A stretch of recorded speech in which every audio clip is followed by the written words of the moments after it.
Assalamualaikum warahmatullahi wabarakatuh. Waalaikumsalam warahmatullahi wabarakatuh.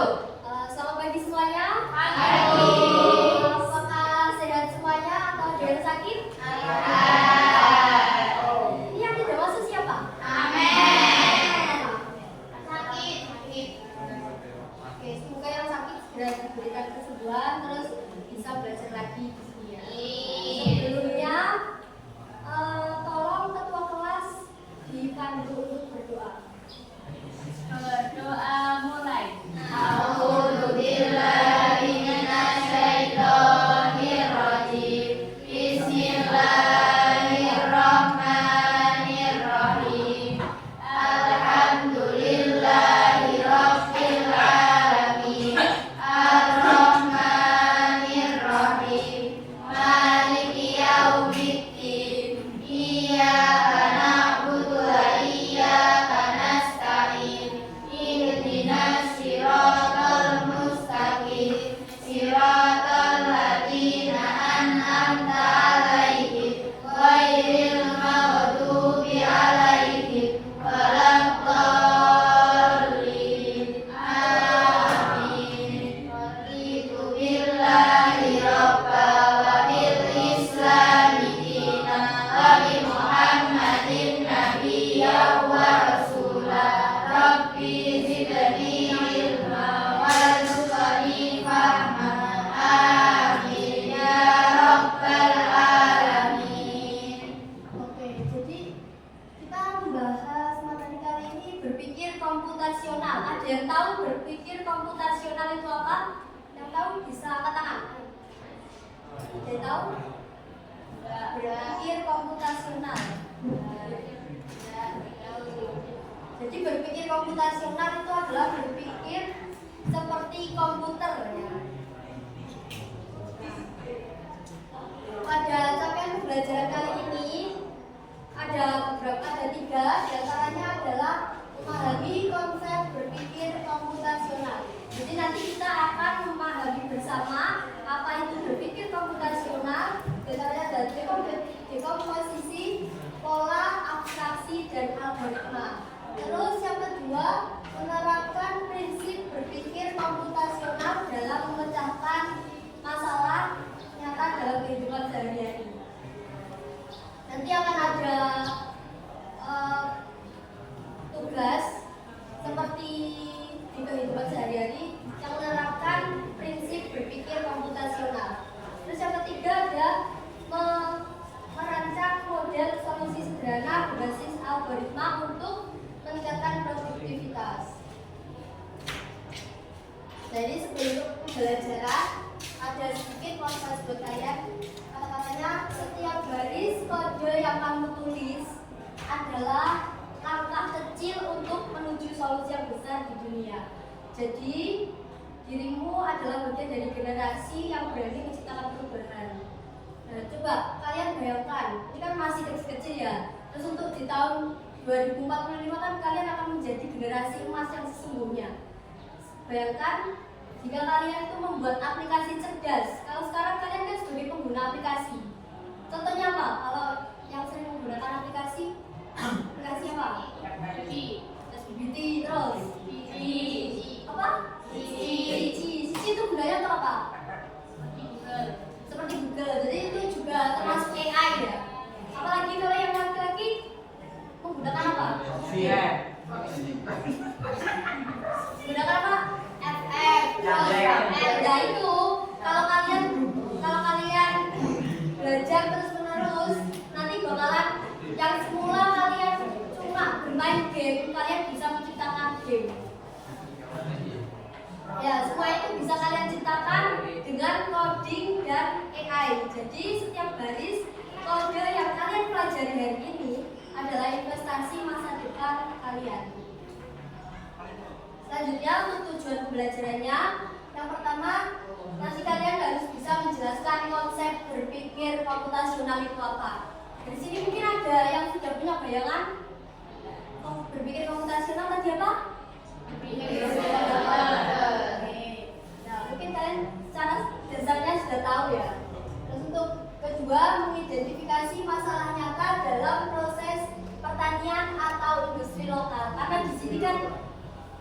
potensi daerahnya kan pertanian sama ada industri lokal seperti kewirausahaan dan pabrik-pabrik yang ada di sini. Terus yang ketiga, menerapkan dekomposisi pola, abstraksi, dan algoritma untuk menyusun solusi. Yang keempat, coba dibaca bersama-sama.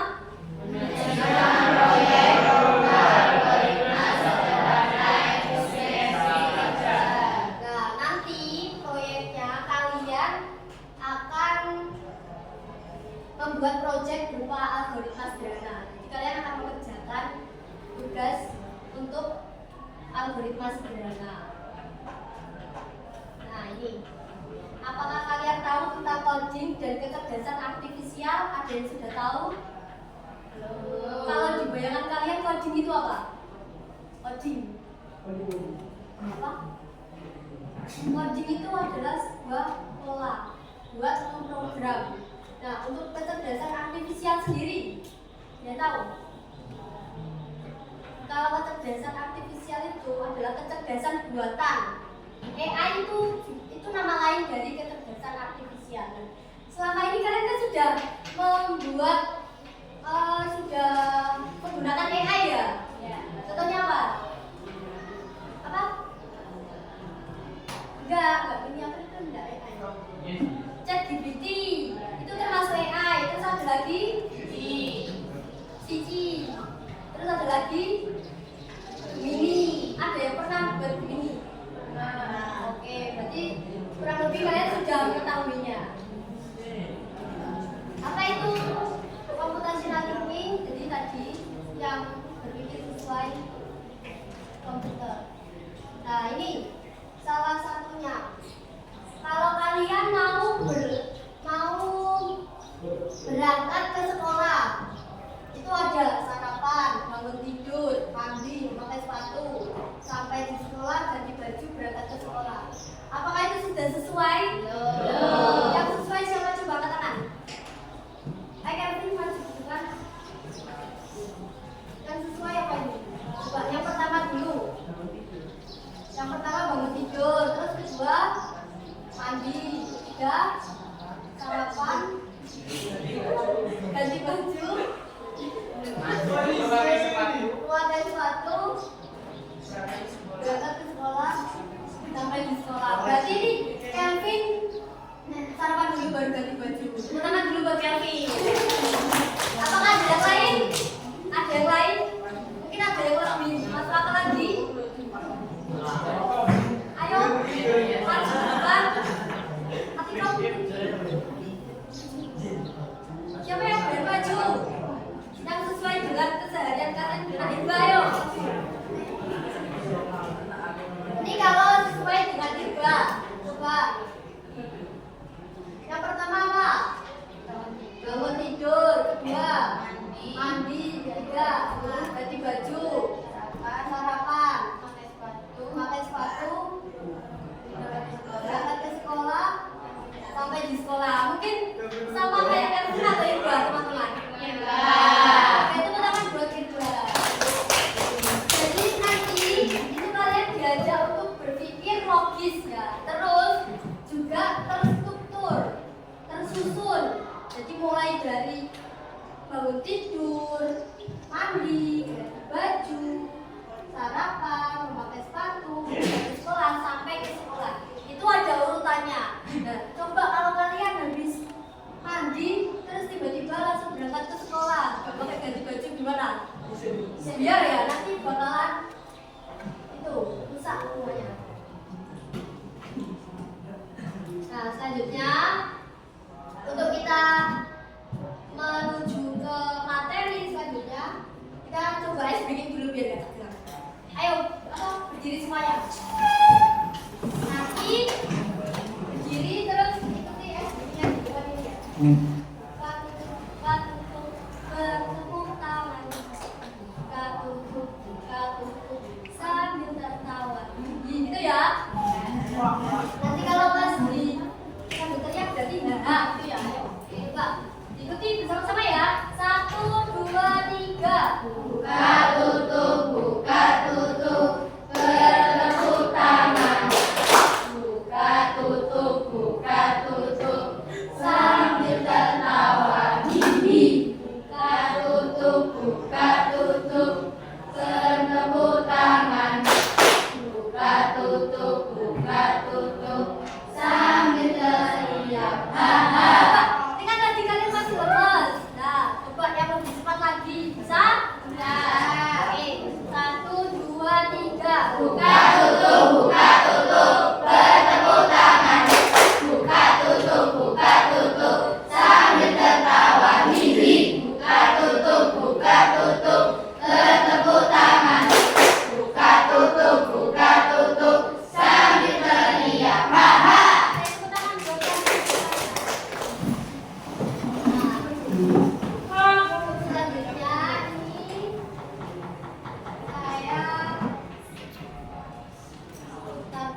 sebuah video untuk kalian mengenal apa itu computational thinking atau berpikir komputasional. Simak ya, nanti kalau ada poin-poinnya bisa kalian catat.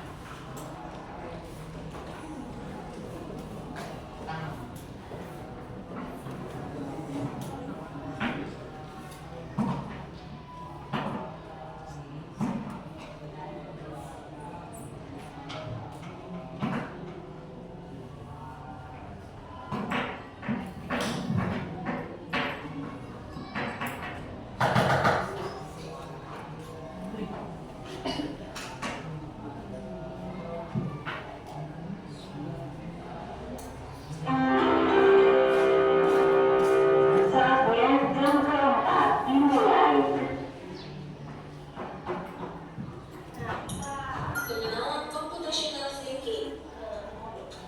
Hai teman TC, coba tebak apa artinya computational thinking atau berpikir komputasional? Adakah yang bermata jeli dan melihat kata komputasional di sini? Jadi mungkin ada hubungannya dengan komputer ya? Iya, betul sekali. Cuma buat kamu yang sudah menebak dengan benar. Berpikir komputasional adalah proses berpikir untuk menyelesaikan masalah dengan efektif dan efisien. Dalam komputer, proses berpikir ini dilakukan sebelum mulai menulis kode atau pemrograman. Jika sudah direncanakan dengan baik, maka kodenya ditulis akan sesuai dengan kebutuhan dan dapat diselesaikan dengan cepat dan tepat. Tapi ternyata berpikir komputasional juga bisa dilakukan tanpa komputer dan tanpa internet loh. Malah sebenarnya kita pun sudah menerapkannya dalam kehidupan sehari-hari, mulai dari menyelesaikan gigi, mencatat tugasan pelajaran, hingga menyiapkan tas untuk sekolah besok. Wah, kalau kita sudah bisa menerapkannya setiap hari, berarti kita semua sudah mahir dong. Belum tentu. Contoh-contoh tadi mereka berpikir komputasional pada masalah yang sederhana. Masih banyak nih masalah yang lebih kompleks, seperti misalnya mengatur keuangan bulanan, apa yang harus dilakukan kalau kamu tersesat di tempat baru, hingga memilih jurusan dan karir. Lalu yang lebih penting lagi, ketika kamu dewasa nanti, kamu akan menghadapi era industri 4 dan bahkan 5. Di sini kamu perlu kecakapan untuk memanfaatkan dunia digital, mulai dari mencari dan memilah informasi yang kamu perlukan, hingga menggunakan informasi itu untuk membuat keputusan penting dalam hidupmu. Menghadapi masalah kompleks di masa sekolah dan masa depan ini mirip seperti merencanakan coding yang sudah dibahas sebelumnya. Kuncinya adalah memahami masalah dengan tuntas dan mencari cara menyelesaikan yang efektif dan efisien. Nah, kalau begitu, bagaimana agar kita bisa berpikir komputasional? Sekarang kita bahas ya, empat landasan dari berpikir komputasional. Yang pertama, dekomposisi. Dekomposisi artinya membagi masalah kompleks ke bagian yang lebih kecil agar mudah diselesaikan. Misalnya, kamu ditunjuk jadi ketua panitia waktu tugasan. Maka, untuk memudahkan pelaksanaan, kamu bisa menunjuk panitia bagian acara, konsumsi, publikasi, keamanan, dan lainnya. Yang kedua, pengenalan pola. Artinya mencari kesamaan dan pola di antara bagian-bagian masalah kompleks yang sudah dipecah. Misalnya, kamu hendak melipat dan menyimpan jemuran di rumah, maka kamu perlu bisa mengenali jumlah milik ayah, ibu, kamu, adik, dan milik bersama seperti spray, handuk, dan lainnya. Ini karena jemuran-jemuran itu perlu disimpan di tempat yang berbeda. Yang ketiga, abstraksi. Artinya fokus pada informasi yang penting saja, mengabaikan detail yang tidak ditemukan. Misalnya, kamu hendak menceritakan pengalamanmu berwisata ke luar kota. Tentunya kamu mengalami banyak hal dari mulai berangkat di bus, berfoto bersama, makan di restoran, menginap di hotel, hingga perjalanan pulang. Tapi nggak mungkin kan kamu ceritakan semua kejadian dengan detail pada teman-temanmu. Pasti mereka bosan kalau kelamaan. Jadi kamu harus mencari beberapa kejadian yang menarik saja untuk diceritakan pada teman. Yang terakhir, algoritma. Artinya membuat langkah-langkah penyelesaian atau membuat aturan yang diikuti untuk menyelesaikan masalah. Misalnya kamu diberi daftar belanja di supermarket oleh ibu, ada minyak goreng, telur, roti, sayur,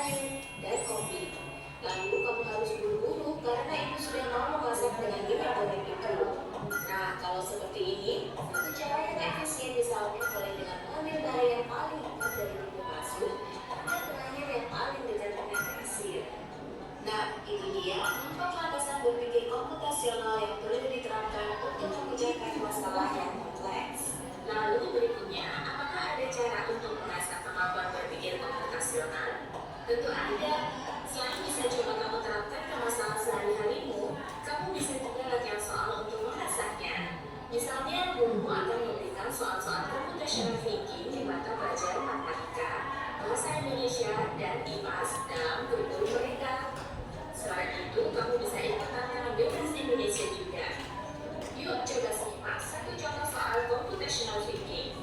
Dalam bis studi wisata, ada 3 kelompok anak yang akan diantarkan ke 3 tujuan berbeda. Bis berhenti pertama di restoran, lalu hotel, dan terakhir di museum.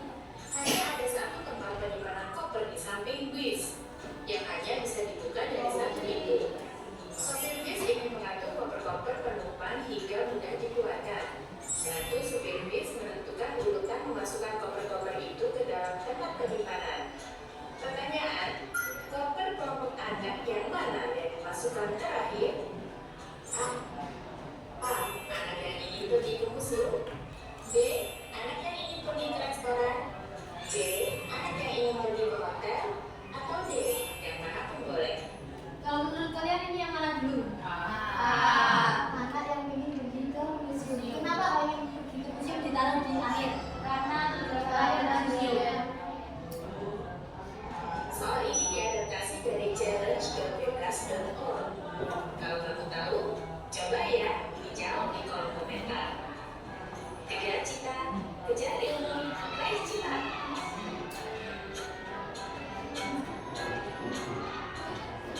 Selesai.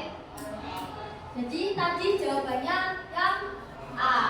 Itu karena dia yang pesennya paling akhir. Selanjutnya kita kembali ke materi. Nah ini berpikir komputasional. Tadi apa berpikir komputasional? Berpikir untuk menyelesaikan masalah dengan logis dan langkah-langkah yang sistematis seperti yang dilakukan oleh komputer. Tadi di video ada 4, apa saja? Yang pertama, komposisi. Yang kedua, pengenalan pola. Yang ketiga, abstraksi. Keempat, jadi dekomposisi ini adalah memecah masalah-masalah yang besar menjadi masalah-masalah yang kecil. Jadi misal kalian ada banyak sekali tugas. Nah kalau tugas kalian itu kok banyak ya. Nah itu bisa kalian pecahkan. Pertama di matematika kamu buat apa? Matematika pisahkan dulu. Pisahkan semua variabelnya. Terus nanti pengenalan pola, melihat kesamaan dari berbagai kasus.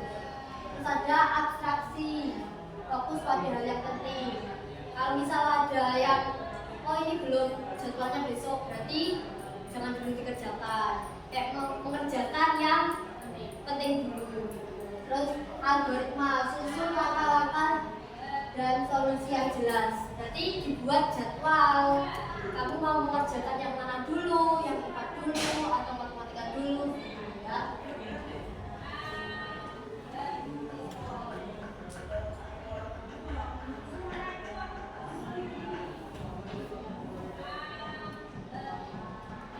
Nah ini dekomposisi contohnya bagi tugas piket kelas. Di sini kan ada piket kelas ya, apa aja? Piketnya ini Senin, Selasa, Rabu, Kamis atau keluar dalam itu termasuk bagi tugas piket. Ada yang menyapu di luar, menyapu di dalam, masih membersihkan jendela, termasuk dekomposisi. Terus menyadari terus yang kedua mengenali pola. Menyadari kalau setiap pagi kalian itu sadar polanya kalian membersihkan itu berarti harus membersihkan kaca.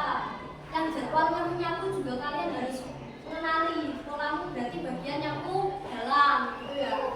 Terus untuk abstraksi fokus hanya pada area yang sering kotor. Misal di depan ini areanya sudah bersih, jadi kalian hanya membersihkan yang kotor saja. Tapi juga yang depan tetap dicek lagi, kalau misal kotor dibersihkan lagi gitu ya. Terus untuk algoritma membuat jadwal piket kelas. Ada jadwal piketnya ya.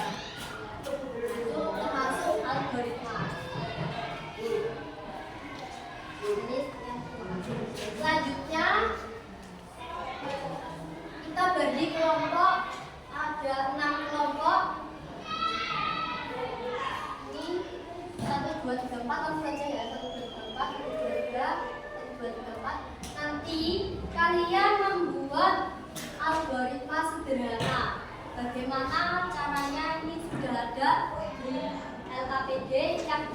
kalian kerjakan secara kelompok, nanti berurutan maju ke depan, ya. Ini kelompok 1, kelompok 2, 1 buat depan, 1 buat depan. Kelompok 3, 1 buat depan.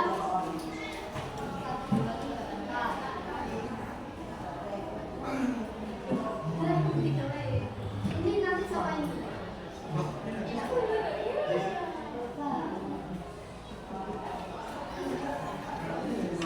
Kelompok 4 dan kelompok 5.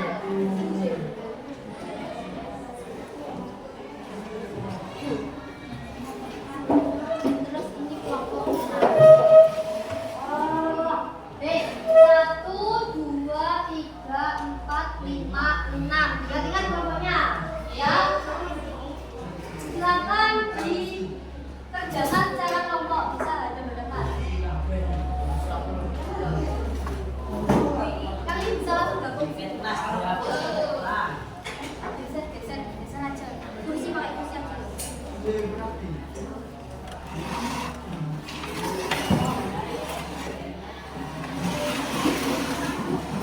Nanti sekalian dilihat, nanti dilihat polanya bagaimana, algoritmanya bagaimana, dan isinya.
Sekian presentasi dari kelompok kami. Terima kasih. Wassalamualaikum warahmatullahi wabarakatuh. Tangan buat kelompok 6. Yang sama dengan cara menanam kelompok berapa? 2. Menanggapi dari kelompok 6. Selamat jumpa.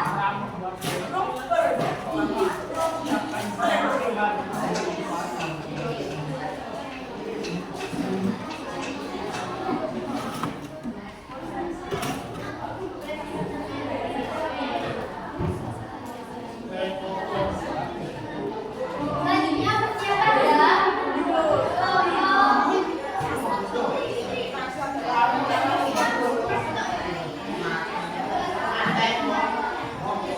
Nomor 2, ayo.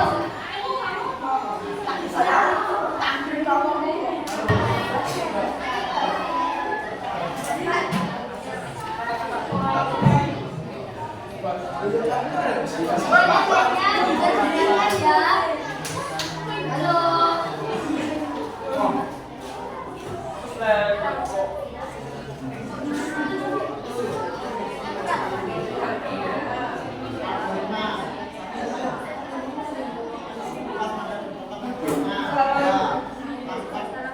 Warahmatullahi wabarakatuh.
Jadi kelompok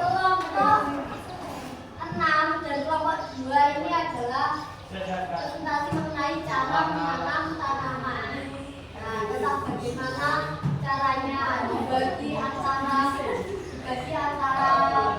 bahannya apa, terus alatnya apa, terus nanti kalau anggotanya ini cara yang pertama mulai dari menyiapkan tanah ke dalam pot yang sudah disiapkan sampai tanaman ditaruh di bawah sinar matahari agar cepat tumbuh dan berkembang dengan baik.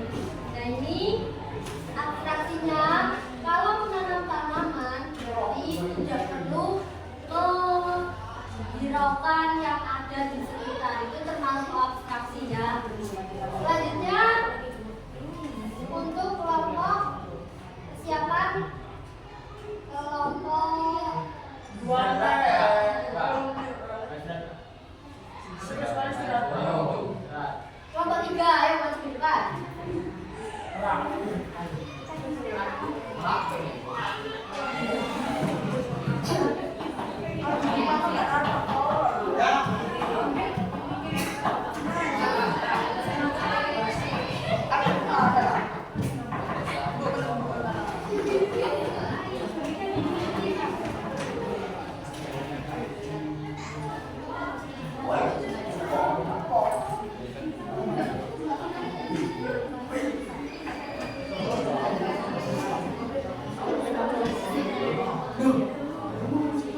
5. Menggoreng donat hingga matang. 6. Memberi topping sesuai selera.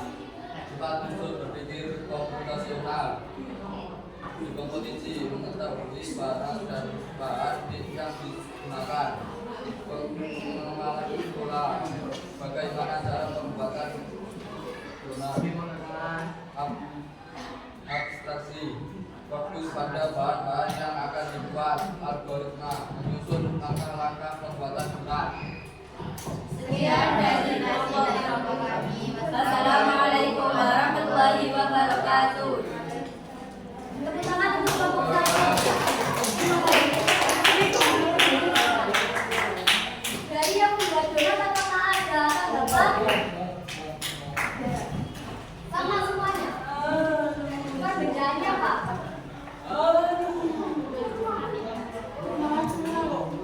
Perbedaannya?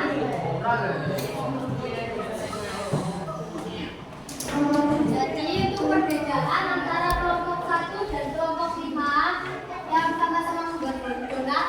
Perbedaannya ada di bahannya saja. Kembali lagi pada materi kali ini berpikir komputasional. Apa coba berpikir komputasional adalah? Berpikir untuk menyelesaikan masalah dengan menggunakan informasi yang terbatas. Berarti yang logis dengan langkah-langkah yang sistematis. Sudah paham ya semuanya?